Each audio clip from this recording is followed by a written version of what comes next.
crickets don't make noise by rubbing their legs together. Because if you take a look at the underside of a cricket's wing, right here, do you see that tiny dark line that goes up and down? This is called the file. Here's what it looks like close up. It has a bunch of ridges on it.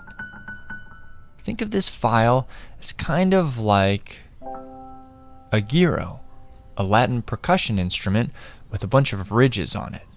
When crickets and katydids chirp, they scrape the file on one wing against a hard edge of the other wing.